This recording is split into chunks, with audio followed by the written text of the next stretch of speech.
Apa hubungan jodoh sama ekonomi?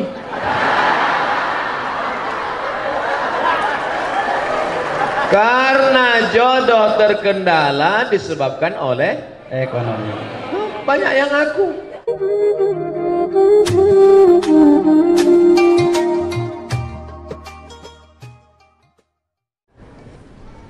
Orang yang paling tinggi IQ-nya, cerdas pun, kalau udah cerita utang ini banyak juga lupa. Nggak tahu entah kenapa, memang begitu. Nah, jadi antum jangan merasa cuma antum aja. Saya tidak lupa, cuman banyak jumpa dengan orang-orang lupa. Dulu sebelum pinjam duit dekat kan, begitu udah dapat macam nggak kenal ya. Ada orang mati syahid. Orang mati syahid itu bebas dari 4.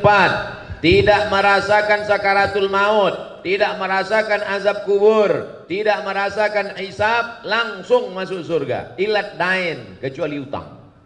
Orang mati syahid aja kalau punya utang tertahan, apalagi mati konyol. Oleh sebab itu masalah utang ini jangan macam-macam. Jadi cobalah dari sekarang diingat-ingat berapa hutang piutang, cari alamatnya. Cari alamatnya. Dulu ini cari, bayar. Sudah dicari ahli warisnya tidak ada, diingat-ingat, dibayar, diserahkan ke masalih ammah, kepentingan umum. Di antaranya masjid, panti yatim, fakir miskin. Hitung dulu. Bapak calon jamaah haji, sebanyak apapun ibadah kalian di tanah suci, kalau hutang tidak kalian bayar, kalian akan dituntut di hadapan Allah. Menangis calon jamaah haji. Datang jumpa saya 4 mata. Mohon maaf Pak Ustadz, saya malu di depan orang banyak. Hutang Bapak apa? Bapak kan orang kaya. Memang saya kaya Pak, tapi saya cari orangnya belum ketemu Pak Ustadz. Hutang Bapak apa? Dulu makan bakwan 3 bayar 1. Hati-hati nih mahasiswa. Bukan kalian, kami dulu. Nah, hitunglah bayar. Oleh sebab itu maka cari bayar. Kalau tidak ketemu maka dihitung ekuivalen berapa itu, lalu kemudian diserahkan ke masalih ammah, kepentingan umum untuk umat. Serahkan ke masjid. Assalamualaikum Pak Ketua Masjid. Ya, ini ada uang. Uang apa nih Dek? Terima aja lah Pak, jangan tanya-tanya.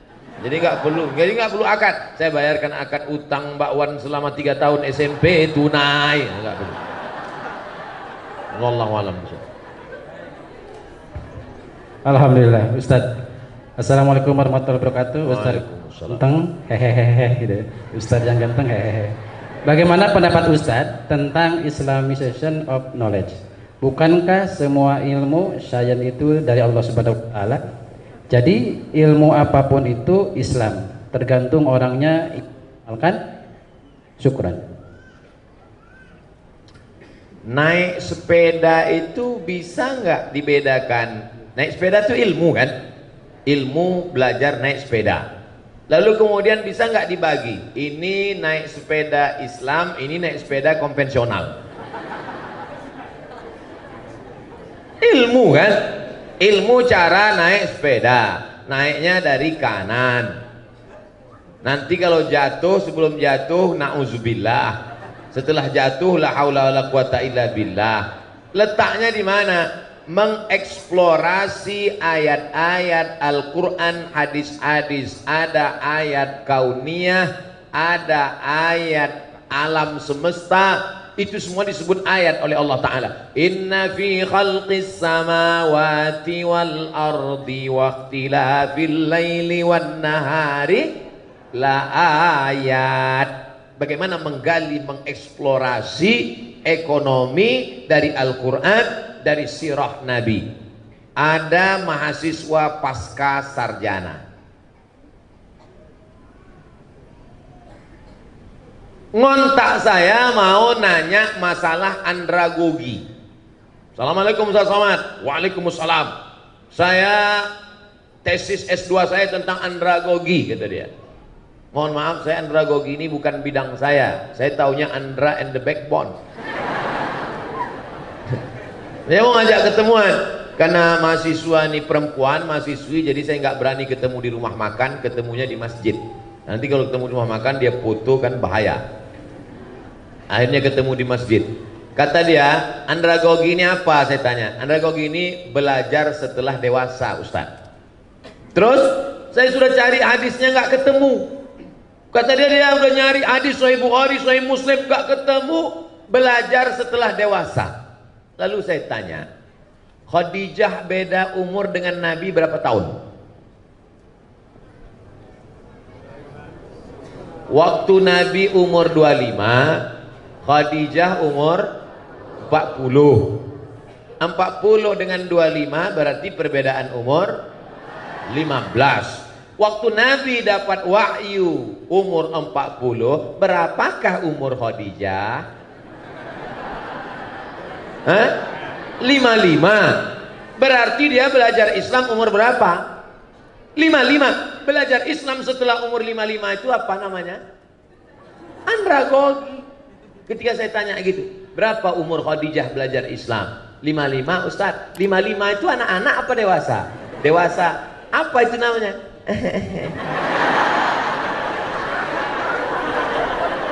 Jadi yang namanya ilmu-ilmu itu bukan tertulis secara tekstual. Dia maunya yang ada di kepala dia, dibukanya Sahih Bukhari, andragogi adalah itu anak TK. Paham? Bagaimana menggali ilmu yang tersirat dari ayat, dari hadis, dari sirah. Maka ulama itu disebut dengan faqih, bukan alim, faqih. Makanya doa Nabi untuk Abdullah bin Abbas, Allahumma faqihhu fiddin. Nabi tak mengatakan Allahumma alimhu, enggak. Nabi mengatakan Allahumma faqihhu fiddin. Faqih dia dalam ilmunya, bisa menggali yang tersirat di balik ayat. Maka muncullah ekonom-ekonom yang menemukan solusi umat dari ayat. Ayatnya sama, dibaca oleh qori internasional Muammar Z.A. Kiai Haji, dibaca oleh Abdul Somad, ayat sama, tapi ada temuan yang berbeda ketika dibaca oleh seorang ekonom dari Tazkiyah. Insyaallah. Wallahu a'lam. Alhamdulillah. Masih ada Ustaz banyak. Assalamualaikum Ustaz, saya ingin bertanya. Ini mahasiswa kelihatannya. Apabila sudah ada jodoh, boleh Ustaz? Boleh.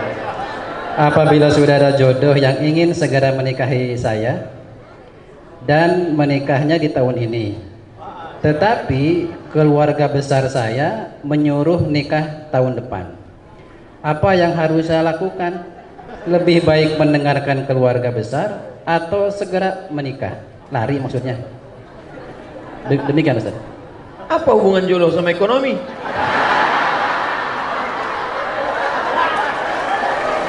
Karena jodoh terkendala disebabkan oleh ekonomi. Banyak yang ngaku.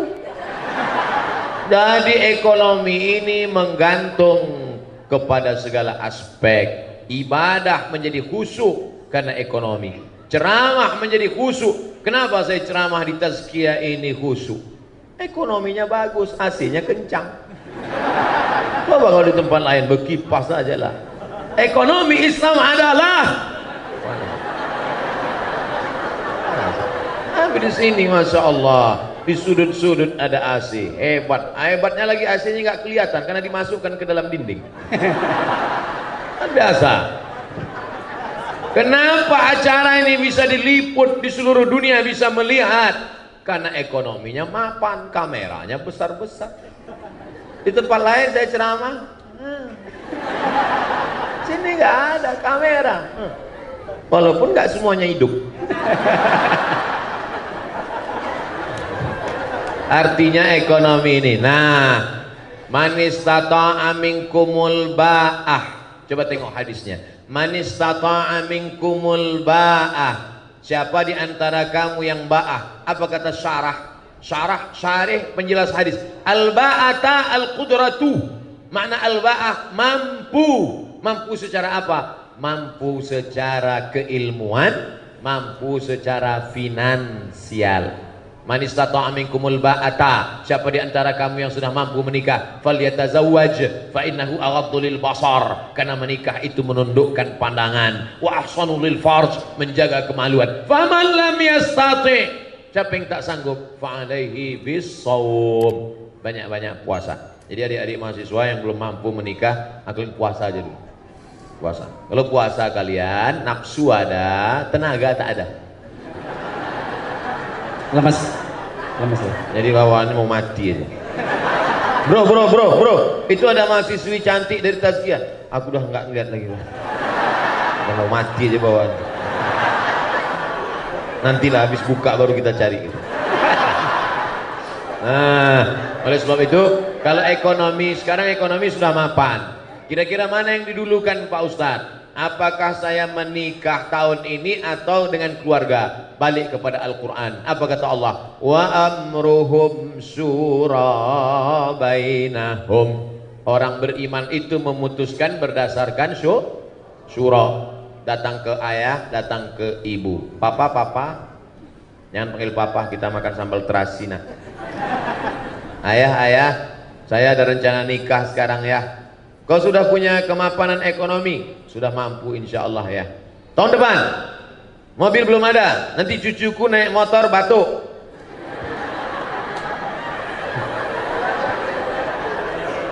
Ah, ini apa kata Allah? Iyakunu fuqara. Kalau calon mantumu itu fuqara, miskin, yughnihimullah. Allah yang akan membuat dia kaya. Nanti datang ke dia. Kamu mau minang anak saya? Iya Pak. Datang aja naik Grab.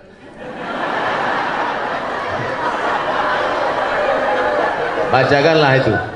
Ingat-ingat yang saya sampaikan tadi. Iyakunu fuqara yughnihimullah. Kalau yang datang ini miskin, Allah akan mengkayakan dia. Pergi pulang gitu.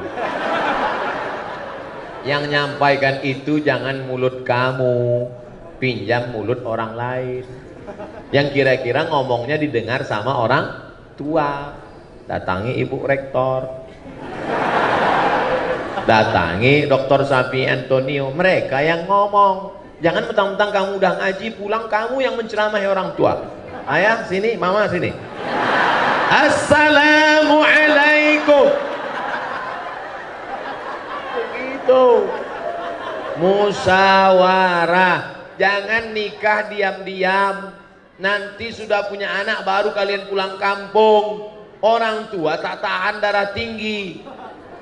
Pulang kalian bukan bawa ijazah, bawa menantu sama anak. Mati dia. Musyawarah baik-baik. Jangan sampai menjadi penyesalan. Bagus kalau mahasiswa-mahasiswi mapan menikah, dua-dua tercapai insya Allah. Mudah-mudahan semuanya disegerakan Allah menikah. Yang bilang amin yang belum nikah aja. Wallahu a'lam. Waalaikumsalam. Ustadz, ini ada lagi. Ustadz, saya mahasiswi semester 5. Cita-cita saya meninggal husnul khotimah. Subhanallah.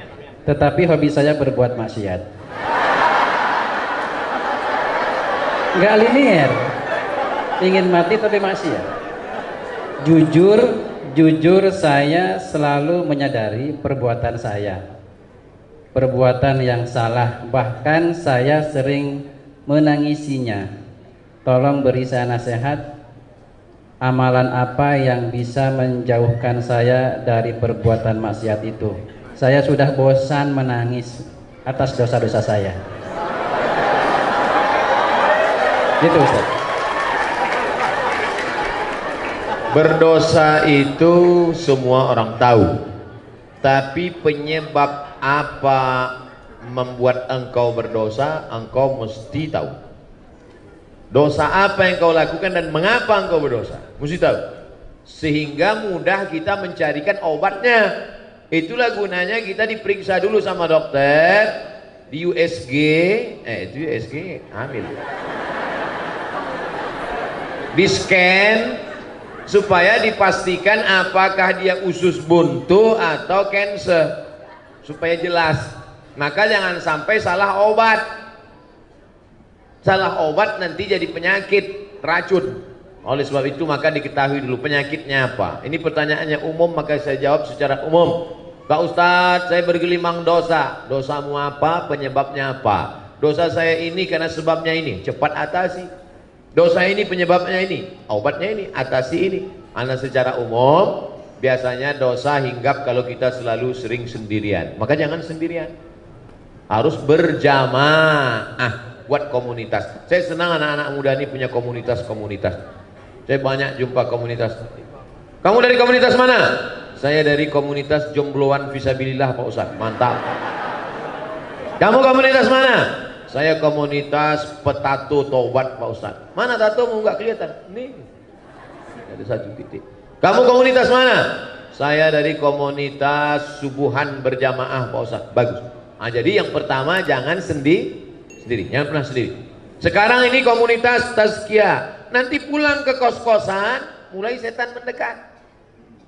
Maka di komunitas kos-kosan juga cari komunitas kos-kosan yang islami. Saya dapat berita katanya di sekitar Bogor Tazkiyah punya tempat tinggal yang islami. Betul tuh. Nah ini terjaga dia. Nanti di grup juga, di grup itu juga ada grup-grup yang menjaga kita. Kalau berada di grup yang buat maksiat keluar. Kamu coba lihat grup-grupnya, pasti cek grup homo. Ngapain kau di dalam? Saya mau mendakwahi mereka Pak Ustaz. Astagfirullah. Kau nggak kuat bro. Belum tentu kuat. Nanti kalau sudah kuat baru. Jadi kalau ada grup yang kira-kira menyelamatkan kita. Jadi yang pertama menyelamatkan diri ini adalah pertama taubat nasuha, mandi taubat. Setelah itu berjamaah buat komunitas. Setelah itu istiqomah. Makanya nanti buat komunitas ada datanya, kartunya, fotonya, nomor handphonenya. Kalau nggak datang ditanya, ente nggak datang, kenapa nggak datang? Ada ketuanya, ada. Nah, jadi insya Allah terjaga dia. Pertama taubat, yang kedua komunitas, yang ketiga istiqomah. Maka insya Allah kalau tiga ini dijaga, selamat kita. Mudah-mudahan yang mau bertobat segera tobat sebelum malaikat maut datang. Ingat, malaikat maut datang tidak pernah melihat akte kelahiran. Jangan kalian pikir karena semester 5 malaikat masih lama. Semester 2 aja banyak yang gol. Wallahu a'lam bishawab. Alhamdulillah. Kita lanjut Ustaz, masih ada waktu. Bismillah. Ustaz, Assalamualaikum warahmatullahi wabarakatuh. Ustaz, saya mau nanya, kan waktu sholat Jumat tidak boleh berbicara. Gimana hukumnya dengan menjawab sholawat atas Nabi? Terima kasih. Idza sa'idal khatibu 'alal mimbar, kalau khatib sudah naik ke atas mimbar, fala yatakallamanna ahadukum, maka janganlah satu di antara kamu berkata-kata.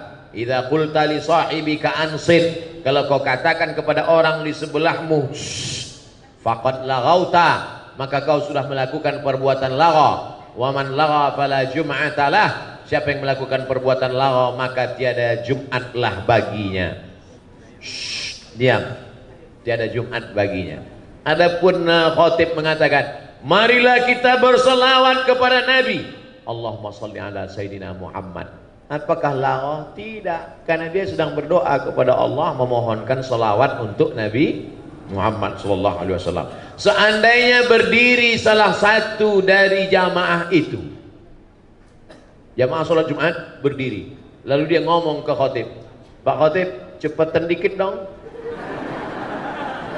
Nih kimi kelas di tazkiyah udah mau masuk nih. Apakah batal khutbah Jumat? Tidak.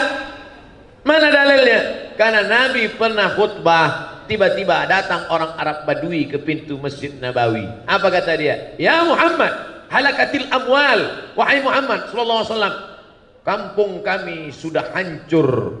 Tanam-tanaman mati kering kerontang. Onta-onta mati tidak minum. Tolong berdoa kepada Allah. Apakah Nabi waktu itu ngomong batal sholat Jumat? Nah, Nabi angkat tangan.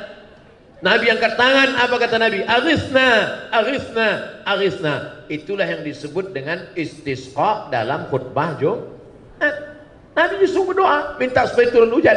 Selesai sholat Jumat, pulang sahabat, basah halaman Masjid Nabawi. Begitulah hebatnya doa Nabi SAW. Jadi yang membatalkan itu kalau berkata-kata sesama jamaah. Adapun jamaah berdoa, jamaah ngomong ke khotib, atau sebaliknya, khotibnya ngomong ke jamaah, apakah batal khutbah? Tidak. Nabi sedang khutbah, tiba-tiba ada seorang laki-laki datang, langsung duduk. Apa kata Nabi? Qum, berdiri, berdiri, berdiri kata Nabi. Nabi suruh dia sholat 2 rakaat. Andai saya sedang khutbah, tiba-tiba datang seorang laki-laki duduk, saya suruh dia berdiri, berdiri. Tapi belum pernah lagi. Qum, berdiri sholat. Makanya kalau adik-adik terlambat, jangan langsung duduk waktu sholat Jumat, tetap sholat 2 rakaat. Tapi janganlah sholatnya di depan khotib. Ini udah terlambat, bikinlah ke pinggir-pinggir sana. Ini udah terlambat di depan khotib. Allah, pakai baju kaos, tulis ini, emang masalah buat Allah. Allah malam. Ustaz ada 3 lagi, boleh? Baik. Assalamualaikum warahmatullahi wabarakatuh. Ustaz, teman saya mengamanahkan pertanyaan. Teman saya pernah berzina, tapi tidak sampai hamil, dan dia kini telah bertobat. Yang ingin teman saya tanyakan, apakah yang harus dilakukan? Menyembunyikan aib itu atau berterus terang kepada keluarga? Terima kasih. Dia laki-laki perempuan? Tulisannya ini temannya soalnya. Kalau laki-laki berzina, habis itu dia nikah, istrinya kan nggak tahu kan? Nggak tahu, karena nggak ada labelnya. Beda sama perempuan. Kalau dia berzina, habis itu dia nikah, suaminya tahu. Dalam kitab fikih dikatakan, dikutip oleh Sayyid Sabiq dalam fikih sunnah. Lihat fikih sunnah. Inishtarata bikran, kalau seorang laki-laki menikah mensyaratkan istrinya mesti bikran. What the meaning of bikran? Virgin. Inishtarata bikran, kalau laki-laki mensyaratkan istrinya harus bikran, virgin, fabanat thayban, ternyata setelah nikah tidak virgin, falahul fashu, maka laki-laki itu punya hak untuk fasah. Fasah artinya pembatalan pernikahan. Makanya tertulis di botol, do not accept if cell is broken. Makanya saya tanya tadi, yang tanya laki-laki apa? Perempuan. Kalau laki-laki dia tobat nasuha, selesai. Jangan kau ceritakan sama dia. Jangan pula nanti, dek, ada sesuatu yang mau ku ceritakan. Apa bang? Kau bukan yang pertama. Apa? Tapi kalau perempuan kau harus cerita, karena kalau tidak nanti ini bahaya. Cuman menanyanya jangan langsung pancing-pancing dia dulu. Pancing dia, Mas, ya, apa sih arti keperawanan bagimu? Terus dia bilang, alah nggak ada. Aku pun nggak perjaka, katanya. Apa?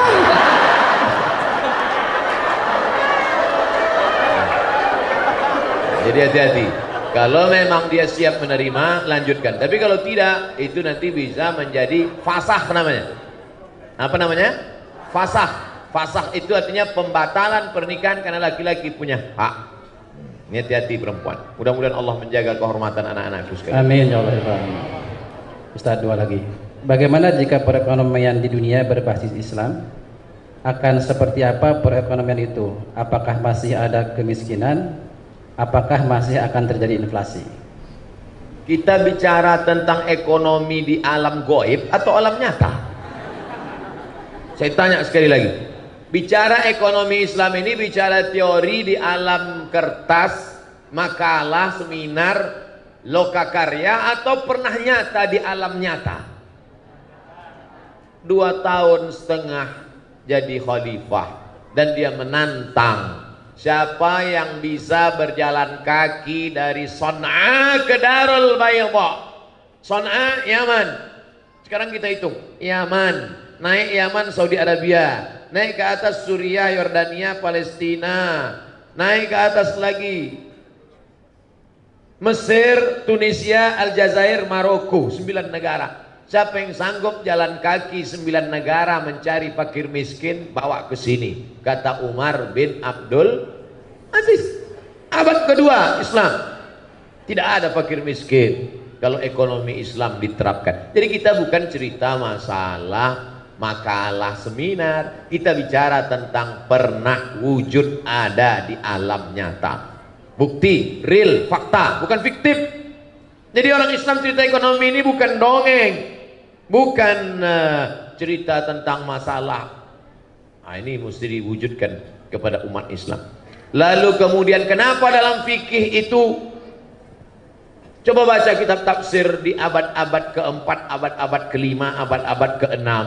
Mereka cerita tentang anjing Ashabul Kahfi warnanya apa. Apakah anjing herder, apa anjing bulldog. Mereka cerita tentang perahunya Nabi Nuh sebesar apa, kayunya dari kayu apa, mendaratnya di mana. Lalu kemudian orang zaman sekarang baca itu, apa ini? Ngapain dikaji anjing Ashabul Kahfi? Ngapain dikaji?